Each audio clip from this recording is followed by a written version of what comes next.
Hey, what's up? All right, so hold on a minute. Okay, so first of all, happy Friday the 13th to everybody out there. I hope you all have a blessed one and a kick ass fucking day. Second of all, I'm sorry for the delay. I meant to do this breakdown trailer review a while back, like right after the trailer dropped, but I've had shit fucking luck in my life recently. So I've had a lot of shit going on, but it's time to get to this. So this is the official second and final trailer for Roseblood, a Friday the 13th fan film, which is a unofficial sequel to The New Blood released in 1988. But this one is legit to me. It should be canon. It really should. I mean, you got big time stars coming back in this, so I'm going to be doing a trailer breakdown this time. I've already seen the trailer, so this time I will be breaking down certain moments in it and giving my thoughts on it, like I did the last one. So let's get to it. Peter Anthony Productions, badass director. I love this right here. This is fucking awesome. I hope this is how the movie starts when it actually comes out this year. I hope it opens with that because it's very much like The New Blood, whereas in The New Blood, the film opens with a mask splitting open. That looks fucking awesome. It looks badass. I really love how they replicated the Part 7 mask in this one.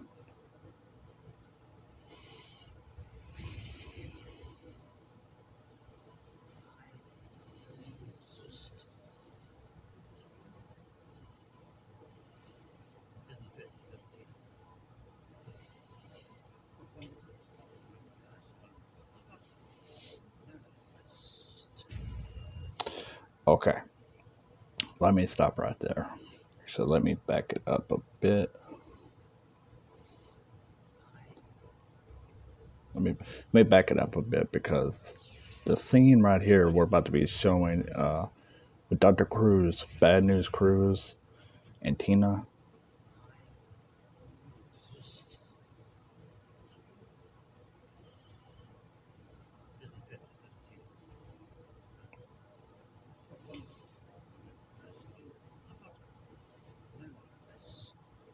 Okay, so a few things that I picked up on in this sequence right here. Okay, first of all, when the scene is coming up, you can hear Terry Kaiser, aka Dr. Cruz, talking, and he says, "I only exist because of you." All right, so that kind of gives us some answers to questions that we've had since the last trailer dropped. And the fact is, the biggest fucking question about this movie is how the fuck is Dr. Cruz still alive? Like, how is that even fucking possible? We've seen him clearly get his gut ripped out in The New Blood Part 7. But he tells Tina, "I only exist because of you." And then, right here a moment ago, he tells her that one word comes to mind: manifest. Okay, so basically, this is just my opinion. This is what I took from this. The last time I seen it, the first time I watched it, and now, is that Dr. Cruz isn't really there. He doesn't really exist anymore. He's objectively dead, but he still exists in Tina's mind. Okay, you know what I'm saying? Like, she basically manifests him into her own warped reality because he, for one, is responsible for the death of her mom from Part 7. She didn't witness it, but she pretty much knows that he is the reason why her mom's dead. Two, she can't really get past Jason and get past all this shit until she deals with Cruz. And in a weird, twisted fucking way, Dr. Cruz is the only thing that's going to be able to help her deal with Jason. Because even though I don't think he's trying to redeem himself for what he's done, the manipulation and shit, but if I'm wrong, then we can just throw all this bullshit out the window. But if I'm right, and he's not really there, and he's only existed in her head, he's not going to go away until this shit is resolved. Because even though he's probably creeping her the fuck out, and she's like, "What the fuck are you even doing here? I want you to leave." He's not going to go until she resolves this crazy shit with Jason. Until she either kills him or she dies. That's, the best way I can explain this.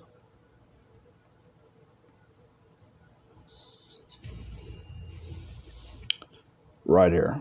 The immortal fucking Jason Brooks, aka Jason Voorhees, and Vengeance, and now in this.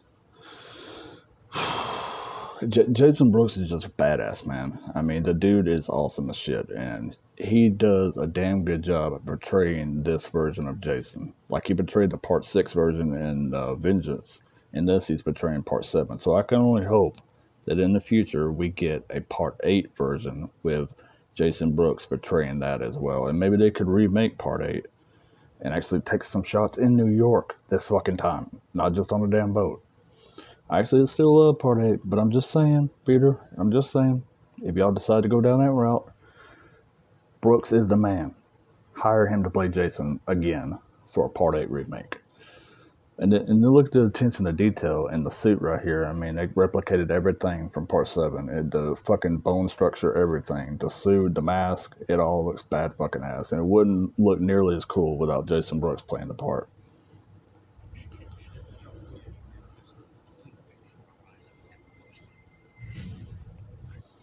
Okay. So Cruz told her, you manifested a demon right before our eyes. So he's not really speaking of himself. He's speaking of Jason. But as we've seen in Part 7, he knew about Jason. He was aware of his existence because he had the newspaper clippings that were used in Part 4, the final chapter.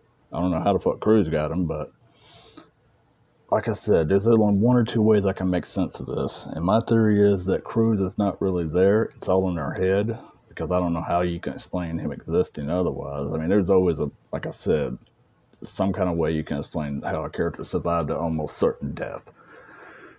But if he is real and he does exist, not just in her head, then I think in a way he's trying to resolve past conflicts and he's trying to redeem himself and help her deal with this shit. Because really he's not in a position of power to manipulate her anymore or try to gain knowledge on her powers and shit. So either way, it's a fucked up situation. You could just put any kind of theory you got down in the comments below. Alright, so this chick right here, Rose, she's basically the equivalent of Tina.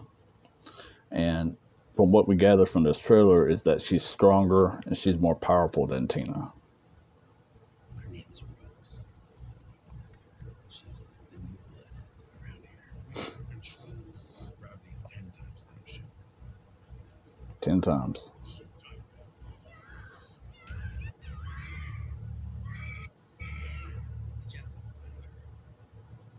She's like you in some ways. She is something that you and I have never seen before. Goal is to subdue your masked friend, if he truly exists. Where's your monster now? Alright. So, and I'll touch on this here in a second, but I want to talk about Rose and young Tina. Because that is the same version of Tina we got in Part 7, just months after the events of the New Blood.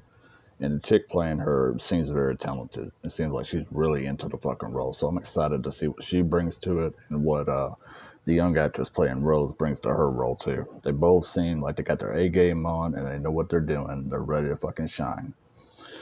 It's going to be badass. Now this right here, when I first saw this really caught my eye because if you notice, the way this is displayed, it's very reminiscent of the way Jason looked in Jason X.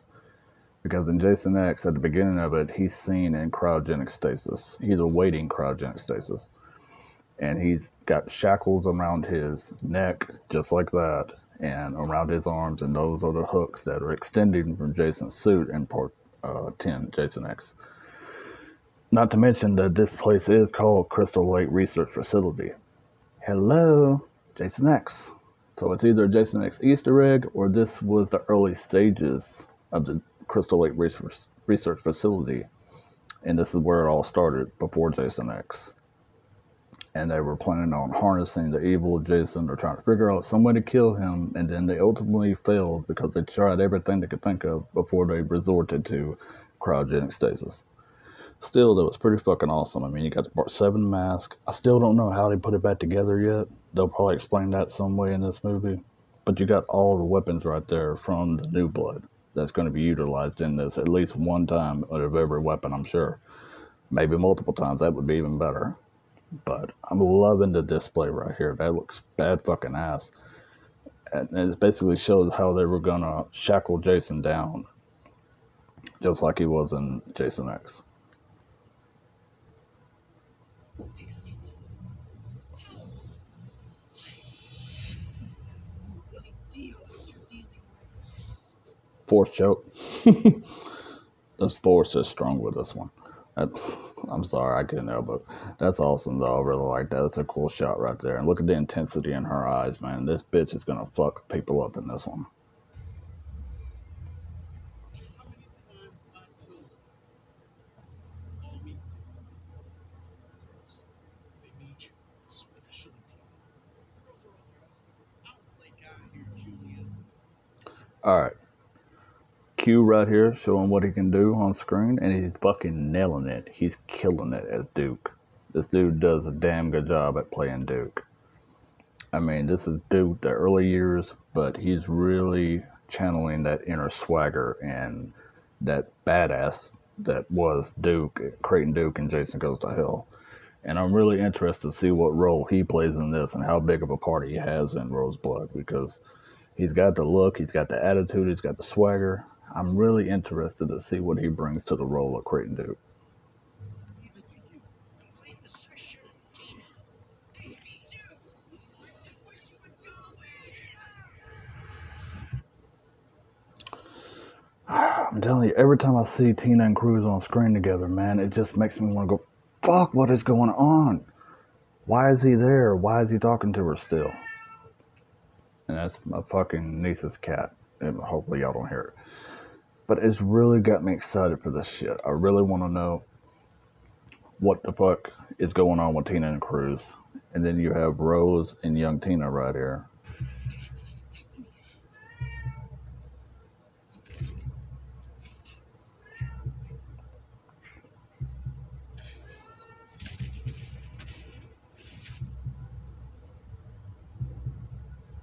What did you think? I was just gonna send you back.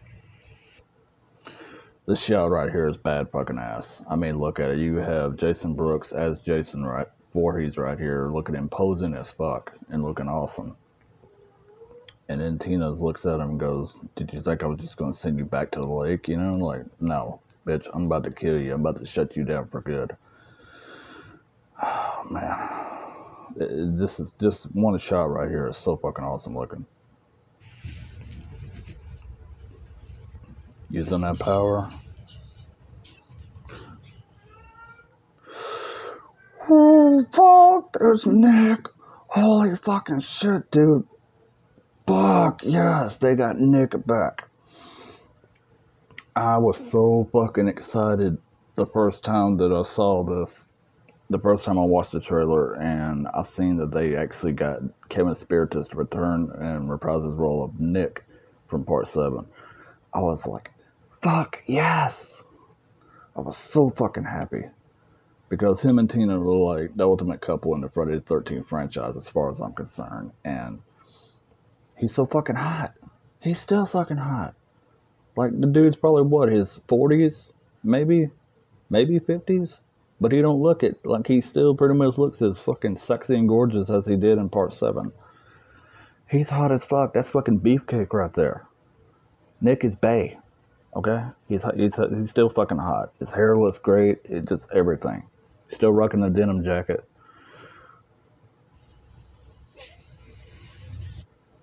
But I do want to know, how the hell did Nick end up back in this scenario? Because at the end of Part 7, the last thing we see of him was he was in the ambulance with Tina.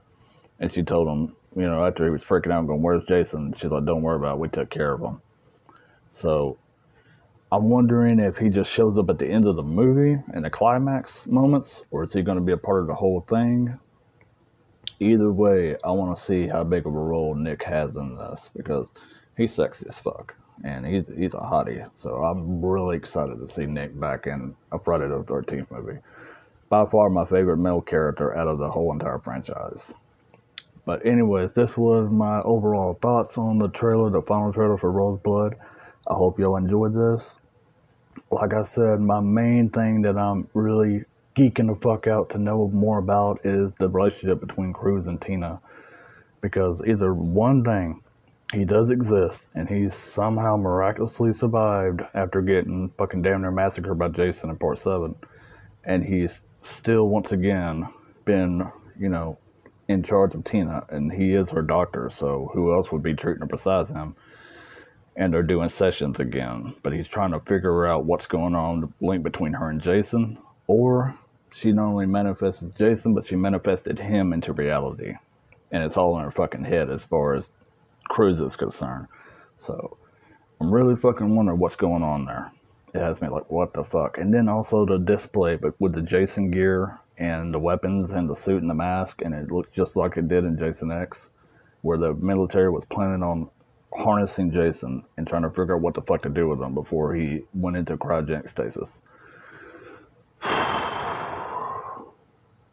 So much shit.